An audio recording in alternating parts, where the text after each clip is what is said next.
Hola a todas, hola a todos.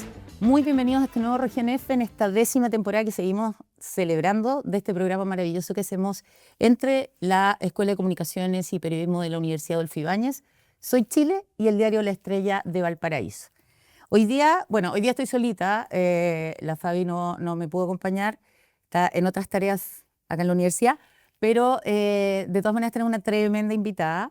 Así que las voy a invitar a conocerla a partir de la siguiente nota que hicieron nuestras alumnas y alumnos y volvemos en 2 segunditos ya para conversar con ella. Imagina que a los 18 años te sacan del lugar que fue tu hogar por años. No tienes dónde ir ni redes de apoyo a las que recurrir. Esa es la realidad de miles de jóvenes que, al cumplir la mayoría de edad, deben dejar los centros de mejor niñez. Para evitar que sus vidas se conviertan en un caos desde ese momento en adelante, Margarita Guzmán trabaja día a día.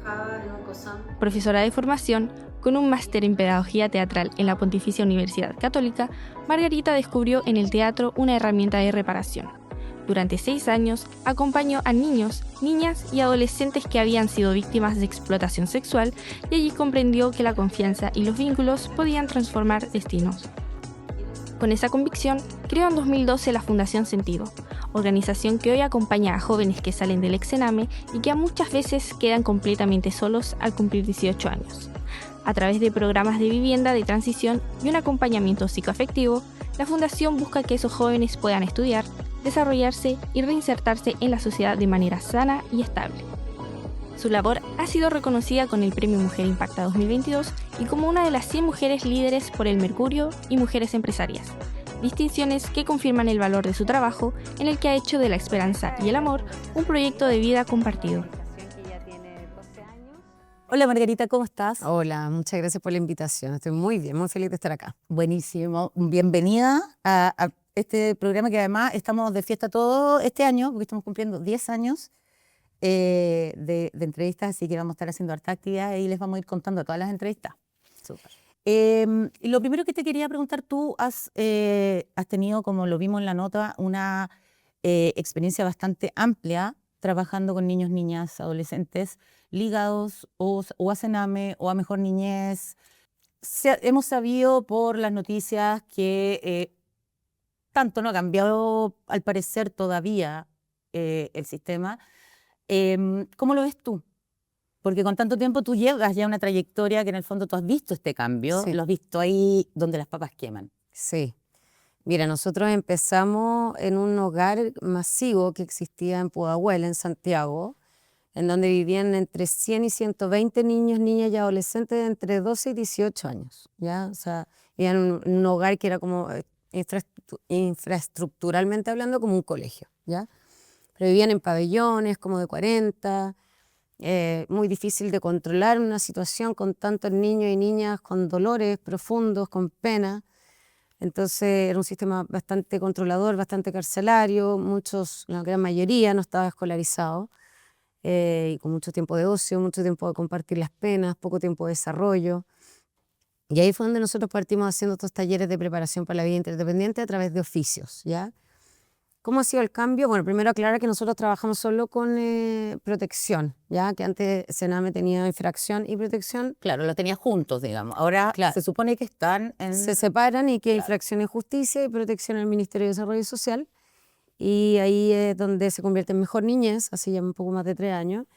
Y yo te diría que los cambios más grandes que hemos visto es que uno se cierran estos CREAD, que eran estos hogares masivos, ya que era un cambio totalmente necesario porque es muy difícil convivir con tantas personas, con temas tan complejos y especialmente en un sistema más bien carcelario que no ayuda a la Era muy reparación. punitivo en el fondo para todos.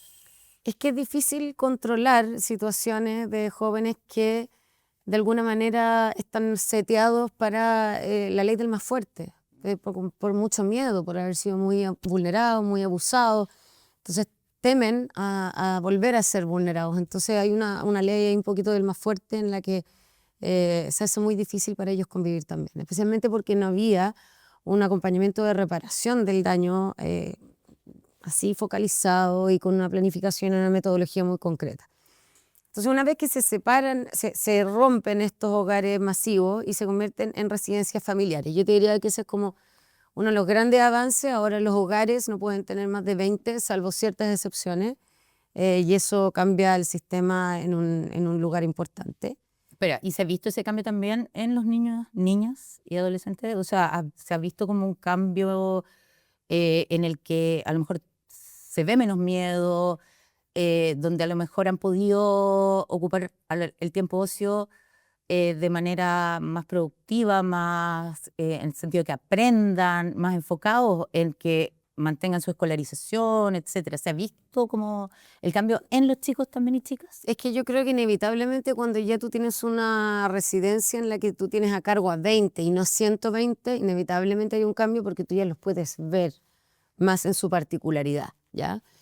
Y de esa manera ojalá incentivar el acompañamiento que permita mantenerse inserto en el sistema educacional, que siempre es un desafío para ellos, acompañar en todo lo que es lo complementario y ojalá el tema reparador con psicóloga y psiquiatra en la medida que sea necesario y que la gran mayoría lo necesita, porque si te imagináis, lo único que hicieron estos niños fue ser vulnerados cuando eran niños por sus cuidadores, a tal nivel que justicia, los tribunales de justicia dijeron no puede seguir viviendo con estas personas y es como la última instancia de protección porque nadie quiere separar a los niños de sus cuidadores. Entonces hay mucho dolor y hay mucho daño. Yo creo que sí, que se va viendo de a poquito. Yo creo que se sienten más tranquilos, por lo mismo que ya no está este sistema carcelario que podían salir 15 minutos al patio por pabellón, que se querían escapar todo el rato y se subían a los techos. Entonces, pero de pura angustia, de pura pena, de no saber cómo lidiar con todas las emociones que estaban teniendo, ¿me cachai? Y nosotros venimos ya hace muchos años peleando el tema de la preparación para la vida interdependiente para los jóvenes que tenían que salir a los 18 años porque lo que veíamos es que se iban directamente a vivir a la calle. No tenían a quién llamar. Lo único que estaban disponibles eran los cuidadores que los vulneraron. Entonces, o volvían donde ellos, que generalmente duraban una semana, 2 semanas y los echaban, o ya de frente ir a sobrevivir en la calle con los que están esperando. Que es lo que se ha visto tantas veces, ¿no? En reportajes, Claro. los típicos chicos en las caletas. Sí, po. Y en el fondo lo que ellos están buscando es, de alguna manera, una familia. Entonces, los narcos son una familia muy protectora, la trata, horroroso. Entonces, al final ellos buscan una familia, es como la gran deuda que tienen. Entonces, cuando no tienen a quién recurrir y están en situación de calle, no sabes cómo comer, no sabes cómo protegerte en las noches, no que te pase nada, recurres a lo primero que te ofrecen y que son estos grupos delictuales que saben que están en necesidad. Entonces, Eso mismo, para ese mismo tema te quería llevar porque finalmente nosotros tenemos un sistema carcelario hoy día que está absolutamente colapsado. Por más que se concesionaron en algunos momentos cárceles, pero finalmente es un sistema muy colapsado donde además también comparten todos con todos, independiente muchas veces del tipo de delito, etcétera. Y los números muestran que al menos la mitad de los chicos chicas que salieron del Sename, cuando era Sename, digamos, sí. terminaban en el sistema penitenciario. ¿Cómo el Estado crees tú que debiera apuntar a hacer un corte en ese sistema, incluso para los chicos que hoy día están efectivamente institucionalizados por infracciones, ¿no? Claro. ¿Cómo el Estado o qué debiera hacer el Estado para poder romper ese círculo? Porque tampoco tiene sentido que el Estado se preocupe de los chicos, muchas veces, ¿cierto?, los saque de estos lugares donde son vulnerados, donde delinquen muchas veces, porque los llevan a eso, Lo obligan. los adultos. ¿Cómo sacarlos de ahí sin que terminen en el sistema penitenciario y ya finalmente terminen condenados como de por vida a ese sistema, ¿no? Sí. Como que van entrando, saliendo, etcétera. ¿Qué falta ahí para hacer ese corte y para que Mejor Niñez, Sename, como se llame, realmente sea un sistema de inserción de vuelta a los chicos y no que queden condenados a los 15 años, digamos? Nosotros cuando pudimos evidenciar la situación de calle en la que quedan los jóvenes cuando salían a los 18 años, vivimos cosas muy terribles acompañando a los jóvenes en la calle. Nos dábamos cuenta el tiro cuando eran reclutados por los narcos u otras organizaciones. Y ahí tuvimos como este punto de inflexión y dijimos, estos niños y niñas necesitan una experiencia de vida distinta.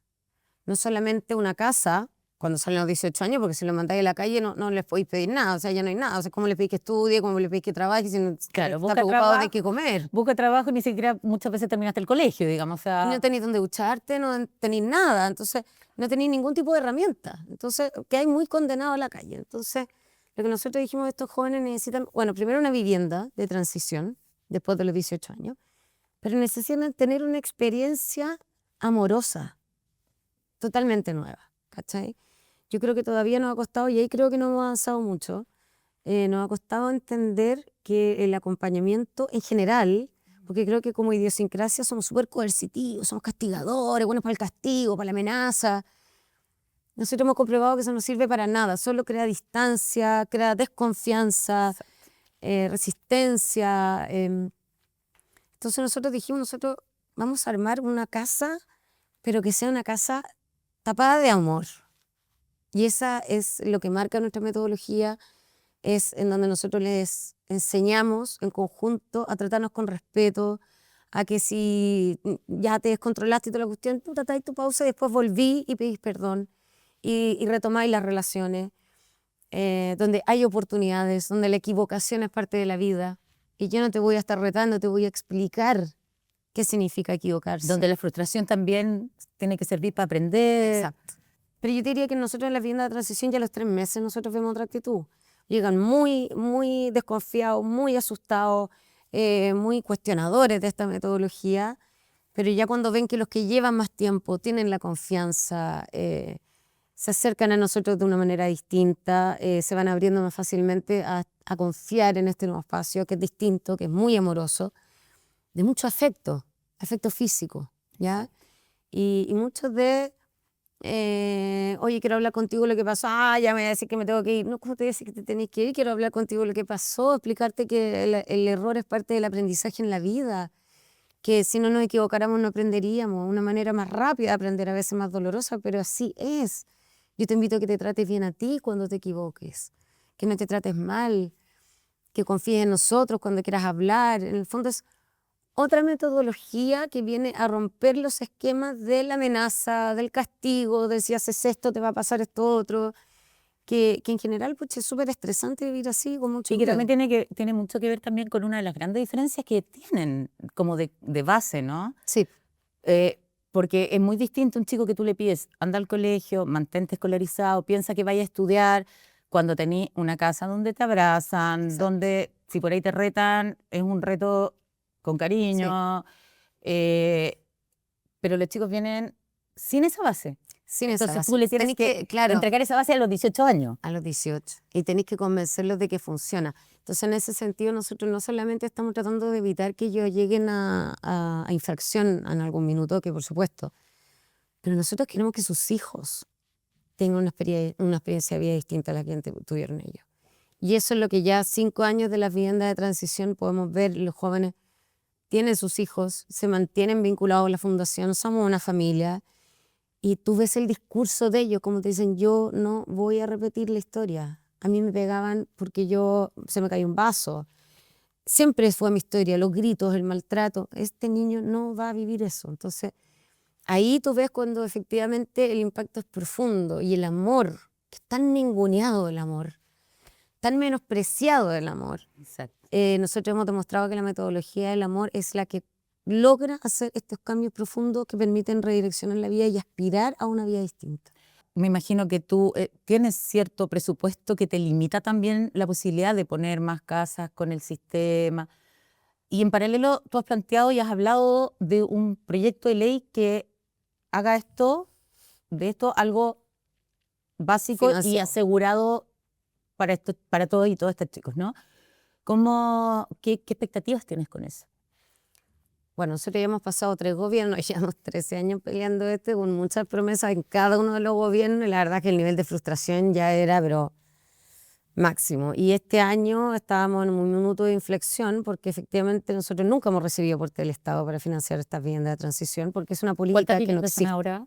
Perdón. Entonces tenemos 2 casas compartidas que son las del primer periodo, donde viven de a 6 en una casa, son 2 casas, donde está la oficina al medio. Entonces hay un departamento, la oficina, otro departamento, y de esa manera tenemos un acompañamiento. Si bien tienen que vivir solos, que es parte de la metodología, y es totalmente voluntario, Tenemos acompañamiento todo el tiempo para enseñarle a cocinar, enseñarle a hacer las compras, manejar dinero, transporte, hacer trámites cívicos. Estamos supervisando que se mantengan en el sistema educacional. Los acompañamos si es que salen del sistema educacional y no les decimos, te tienes que ir porque no estás estudiando. Vamos a aguantar la crisis, vamos a pasar la crisis, que les pasa casi todo el primer año. Y ya el segundo año logramos que retomen estudios. Todos han terminado cuarto medio con nosotros. El 80% sigue estudios posteriores a cuarto medio. Hemos tenido pequeños avances en cada gobierno en relación a este tema, ¿ya? Pero este es el primer año que lo acaban de anunciar, el 1 de agosto, que era el día de mi cumpleaños.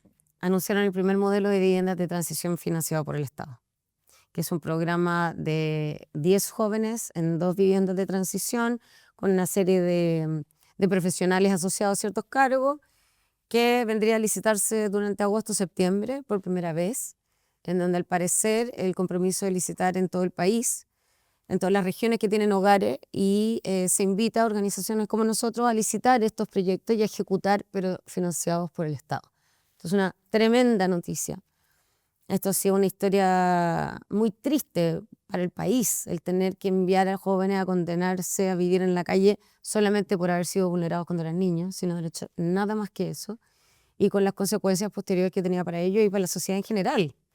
Entonces, finalmente se presenta este modelo que debería licitarse este año, y para nosotros como fundación es pega cumplida, porque incluso si nosotros no adjudicáramos una licitación, ya está una política que va a invitar a otras organizaciones en todo el país darle una alternativa a los jóvenes que cumplen 18 años. Y además se crea un programa complementario en los hogares antes de los 18 años, que es de preparación para la vida interdependiente, que parte a los 14. Y en el caso de que no se diera, por ejemplo, la cantidad de integrantes en una región u otra para generar viviendas de transición, ellos pueden mantenerse en los hogares o vivir en una pieza arrendada por el hogar con un compañero, qué sé yo, por ejemplo, porque son solo 2, Claro. pero siguen recibiendo la subvención hasta los 24 si es que están estudiando, ¿ya? Y el acompañamiento. El acompañamiento, y se les financia la vida, se les paga una pieza, se les da pensión y se les acompaña para acompañar el proceso educativo, y etcétera.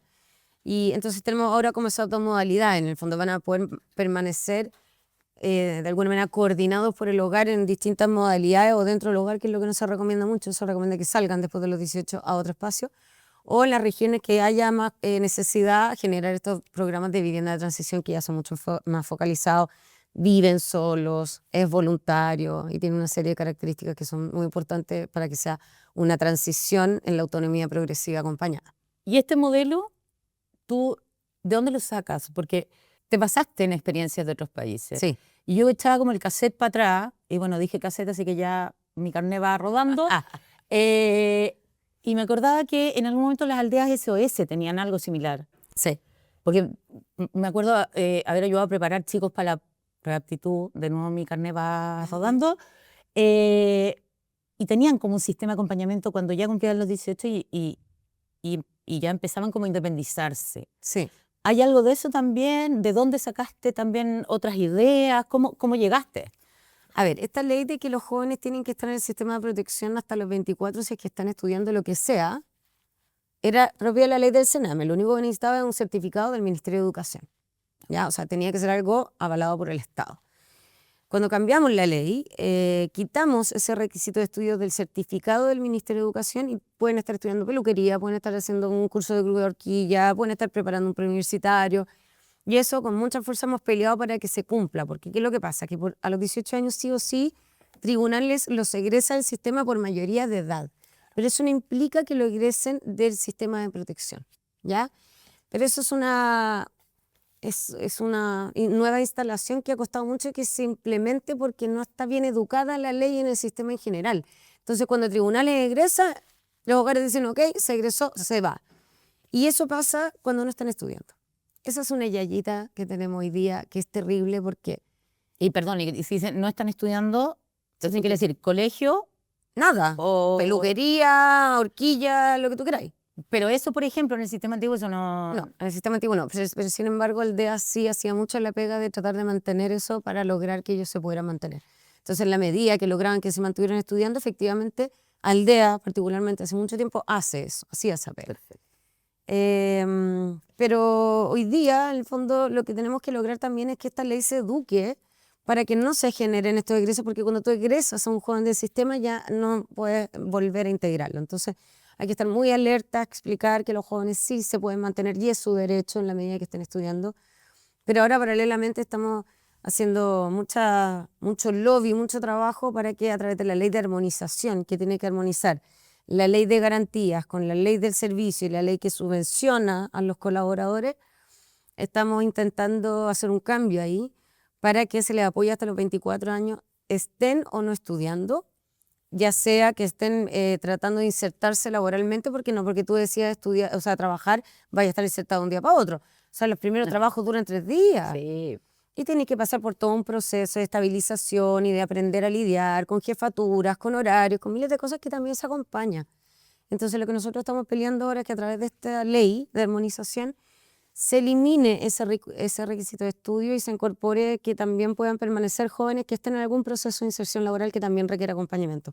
Entonces es súper importante que no dejemos a este grupo que en particular por no estar estudiando están muchísimo más expuestos y con menos oportunidades que los otros. Entonces es muy loco que, O sea, como que ya- recortemos justo con el grupo más necesitado. Exacto. Y ya estás hablando de un cambio demográfico, psicológico, como quieras llamarlo, en el que hoy día ningún cabro a los 18 años es realmente un adulto así como Pero si yo te digo hoy funcional día, 100%. hoy día a mis 46 años, para recién mi cumpleaños pasado, me dicen, mira Margarita, buena onda, te tenés que ir de acá, de donde vives, te puedes llevar lo puesto, no tienes teléfono, no tienes plata, y tienen una sola condición, que no puedes llamar a nadie. ¿A dónde te vas? O sea, ¿Dónde duermes? ¿Qué comes? ¿Cómo te conseguí un trabajo de un día para otro?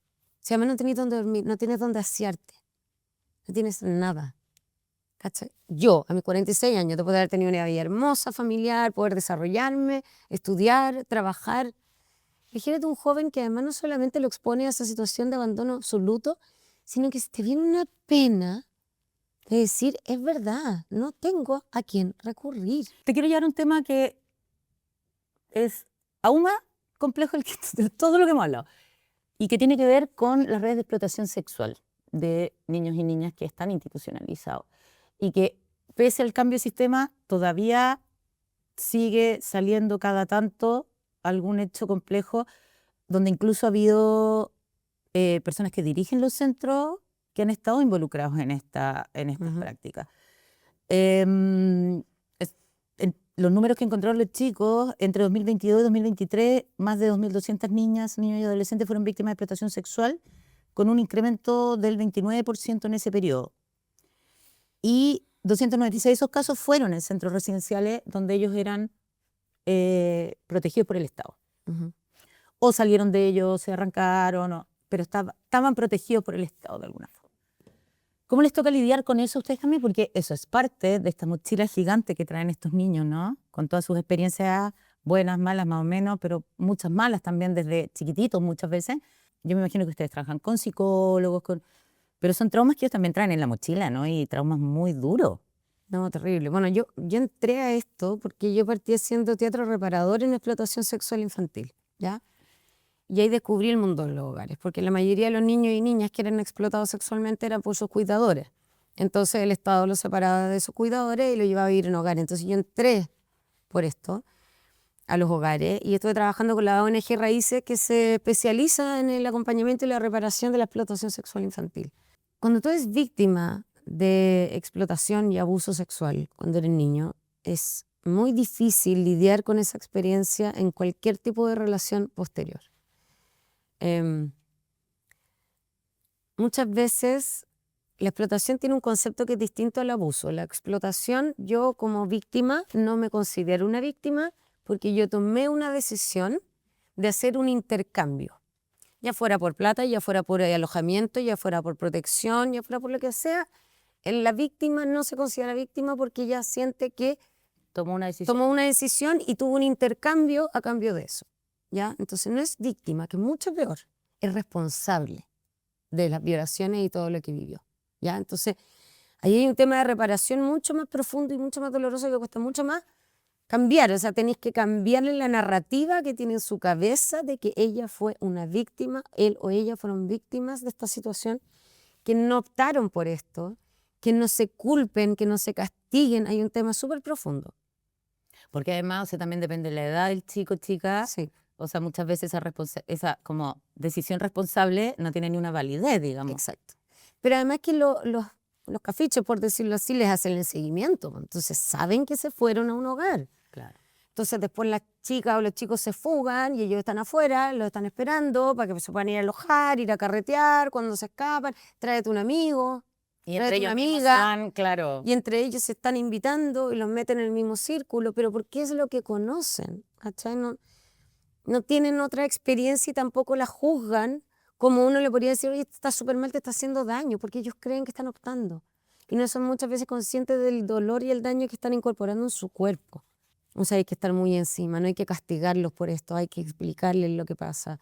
Hay que tratar de que entren al dolor que significa, que no se alienen de esta experiencia, que puedan ponerle nombre, por muy doloroso que sea, y que tengan la voluntad de salir de ahí. Porque además que, pucha, sí, pues no tienen nada y es plata fácil y son miles de cosas que también cuando no tienes a nadie, pucha, es una alternativa. Además que como no tienes otra experiencia que te permita salir de ahí. No, y tienes también este círculo vicioso en el que no consigues pega porque no tienes estudio o no tienes experiencia, porque eso es lo más divertido, que bien jóvenes, pero con 5 años de experiencia, por ejemplo. Que yo una vez me metí en la bolsa de empleo.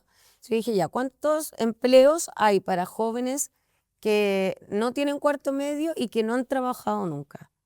Era el 0,02. O sea, nada. 0,02. Ah. Era un par de pegas de aseo como esporádica, nada más.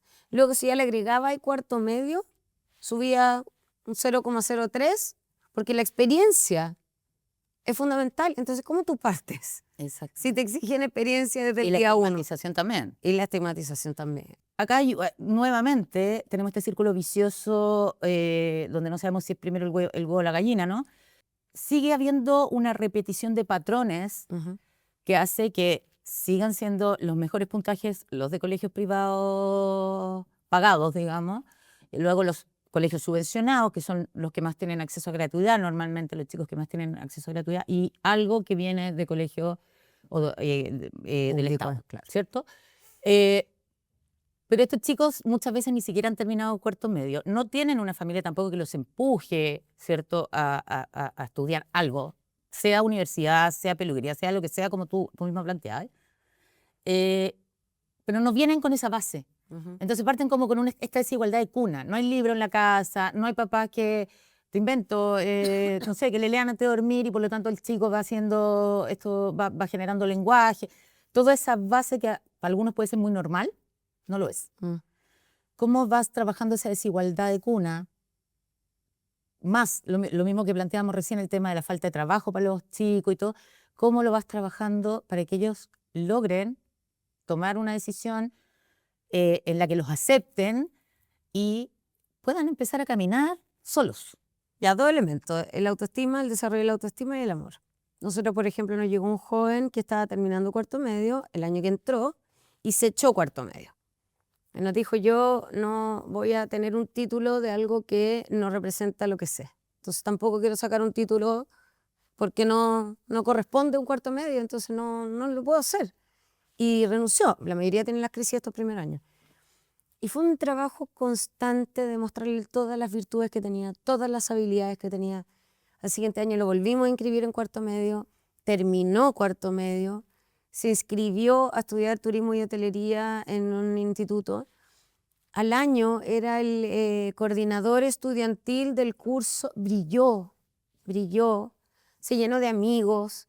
Entonces yo creo que esto tiene que ver con una autopercepción, porque ellos tienen la sensación de que efectivamente van muy atrás, de que no se la van a poder, entonces prefieren no tratar, ¿cachai? Prefieren no exponerse, sí, no exponerse a otra decepción.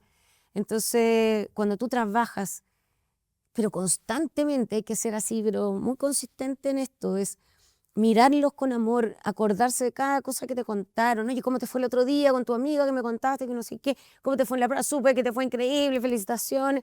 Y le vas reforzando, como, oye, supe que el otro día le pediste perdón a no sé cuánto, pucha, qué grande gesto, te juro que no es fácil pedir perdón, te felicito. Detenerse a mirar a la persona, al verlo. Nosotros la metodología, nosotros parte con el yo te veo, de verdad. Me detengo, estoy alerta a tus caras, a ver si algo te pasó, recuerdo lo que me contaste.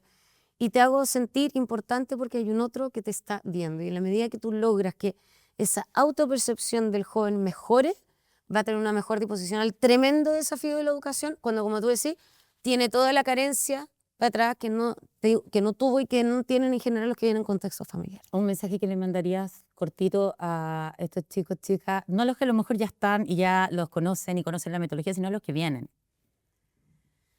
No, decirles que para mí es un placer trabajar con ellos porque yo te morís como aprendo, pero la resiliencia misma, o sea, yo pienso en las cosas que han vivido ellos y yo digo, yo no tendría la capacidad de aguantar ni un tercio.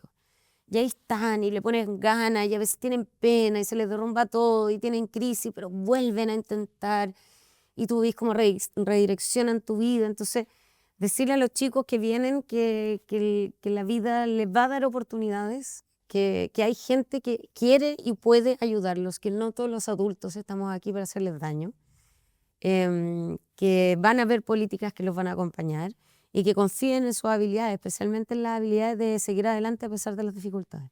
No todos los adultos estamos para hacerles daño. Eso es lo que yo creo que se me queda más fuerte. Pucha, para variar el tiempo siempre se nos hace nada, así que siempre tenemos que planificar una entrevista 2.0 que puede ser en mucho tiempo, pero alguna vez va a ser. Me parece. Así que te quiero dar las gracias, Margarita, por habernos acompañado hoy día, por hablar de este tema que es súper importante, porque finalmente son nuestros niños y son los que van a hacer este país, ni siquiera en 50 años más, en 10. Ahora. Y a ustedes, chiquillos, chiquillas, invitarlos a seguir con nosotros en esta 10ª temporada y a no perderse ni este capítulo ni el que viene en 2 semanitas más. Un abrazo, chao, chao. Muchas gracias.